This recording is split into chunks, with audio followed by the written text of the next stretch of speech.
بسم اللہ الرحمن الرحیم۔ تمام عرب کے شہروں میں بڑے گھرانوں کا یہ دستور تھا کہ وہ اپنے بیٹوں کو کم سنی میں ہی صحرا میں بیچ دیا کرتے تھے۔ وہاں انائیں ان کو دودھ پلانے کے علاوہ پرورش کی دیگر ذمہ داریاں بھی ادا کرتی تھیں۔ بچوں کو صحرا بھیجنے کا مقصد صرف وہاں کی کھلی اور تازہ ہوا میں سانس لینا ہی نہیں ہوتا تھا، صحرا میں انسانی روح کے لیے فیاضیوں کا وافر سامان ہوتا ہے۔ قریش نے تھوڑے ہی عرصے پہلے سے سست اور کاہل بنا دینے والا شہری طرز حیات اپنایا تھا۔ کسا کے کہنے پر جب ان لوگوں نے حرم کے اطراف میں مکان بنا کر رہنا شروع کیا، اس سے قبل یہ لوگ کم و بیش خانہ بدوش زندگی کے عادی تھے۔ ان کے بزرگوں کا طریقہ زندگی نہایت سادہ اور شریفانہ تھا۔ وہ خیمہ نشین ہوتے تھے اور آج یہاں کل وہاں منتقل ہوتے رہتے۔ شرافت اور حریت ایک دوسرے کا لازمی جزو ہیں، انہیں ایک دوسرے سے جدا نہیں کیا جا سکتا۔ خانہ بدوش آزاد ہوتے ہیں۔ صحرا میں رہتے ہوئے انسان کو خود آگاہی ہوتی ہے کہ وہ اپنے ماحول کا مالک ہے، اور اسی خود آگاہی کا ہی فیض ہے کہ وہ اپنے اوپر وقت کے غلبے کے احساس سے آزاد ہوتا ہے۔ خیمہ اکھاڑتے ہی وہ گزرے ہوئے دن کی دنیا کو خیر باد کہہ دیتا ہے، اور آنے والا دن اگر وہ آئے گا اس کے ذہن کو کب اور کہاں جیسے نامعلوم حادثات سے آزاد رکھتا ہے۔ شہر میں رہنے والا ایک قیدی کی صورت میں ہوتا ہے، ایک ہی مقام کا پابند، گزشتہ کل، آج اور آنے والا کل، وقت کا ایک مخصوص ہدف، سستی، کاہلی، پھوڑ پن، انسانوں سے ان کی چستی اور چوکسی کی تڑپ پر ڈاکہ ڈالنے کو تیار۔ عربوں کو شہر میں ان کی اپنی ہر شے غلطی اور سڑتی نظر آتی تھی۔ ان کی زبان کی فصاحت و بلاغت بھی، جو انسانوں کا سب سے قیمتی سرمایہ ہے، وہ بھی شہری ماحول میں اپنا سحر کھو رہی تھی۔ عربوں میں چند ہی ایسے تھے جو خواندہ تھے، لیکن حسن تقریر ایک ایسی صفت تھی جو تمام عربی والدین اپنے بچوں میں بدرجہ اتم دیکھنا چاہتے تھے۔ کسی شخص کی قدر و قیمت اس کی خوش بیانی سے لگائی جاتی تھی۔ اس خوش بیانی کی سرتاج شاعری تھی۔ خاندان میں ایک نامور شاعر پیدا ہونا پورے خاندان کے لیے باعث افتخار ہوتا۔ چوٹی کے شعراء ہمیشہ صحرا کے کسی نہ کسی قبیلے سے ہی ہوتے تھے۔ یہ صحرا کا ہی فیضان تھا کہ ان کی روزمرہ کی گفتار بھی شاعری کے ہم وزن ہوتی تھی۔ پس صحرا سے بندن کی تجدید ہر نسل کے لیے ضروری سمجھی جاتی تھی۔ سینوں کے واسطے تازہ و فرحت بخش ہوا، بولنے کے لیے خالص عربی، روح کے لیے حریت و آزادی۔ قریش کے بچوں کے لیے صحرا میں 8 سال تک کا قیام عام بات تھی۔ جتنا لمبا قیام ہوگا اتنی ہی شخصیت پر چھاپ گہری ہوگی۔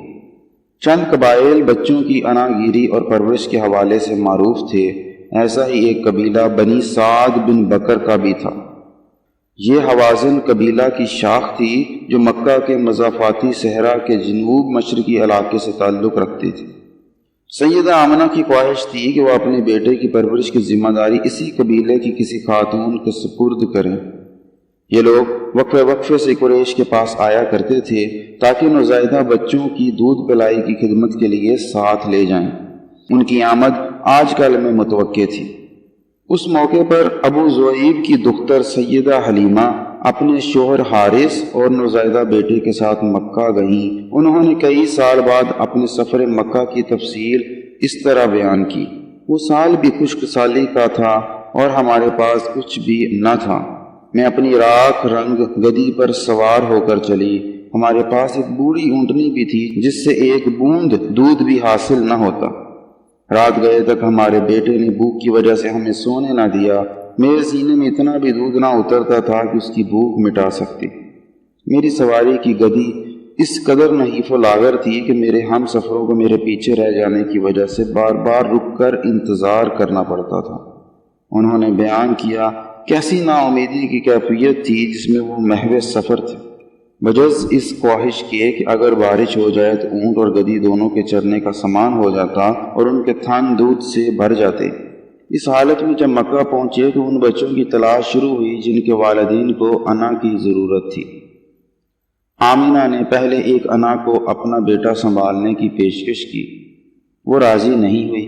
پھر دوسری سے رجوع کیا، اس نے بھی انکار کیا۔ کئی ایک نے یتیم بچے کی ذمہ داری اٹھانے سے انکار کی۔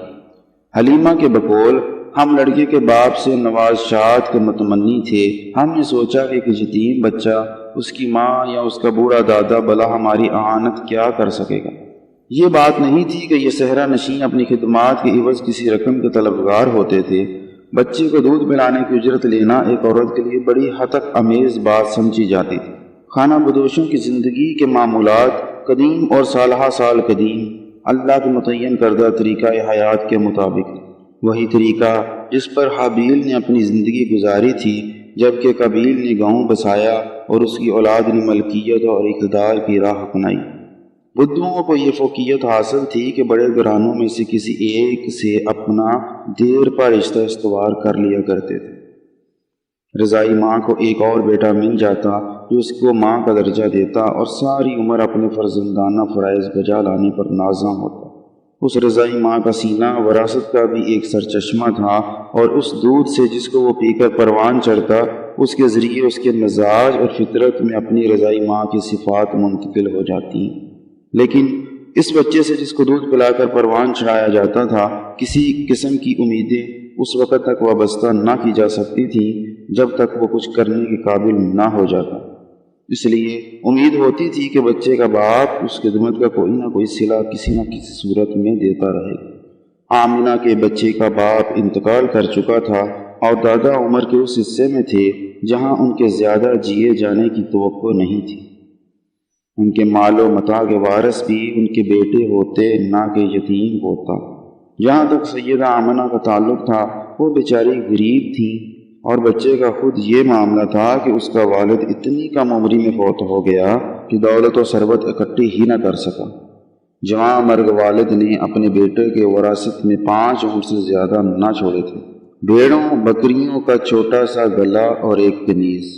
عبداللہ کا فرزند بڑے گھرانوں کا ہی ایک بچہ تھا، لیکن یہ بچہ جس کے لیے ایک انا کی ضرورت تھی، ان تمام شیرخواروں کے مقابلے میں غریب ترین تھا جو ان عورتوں کے سامنے پیش ہوا جو اس سال بچوں کی تلاش میں آئی تھیں۔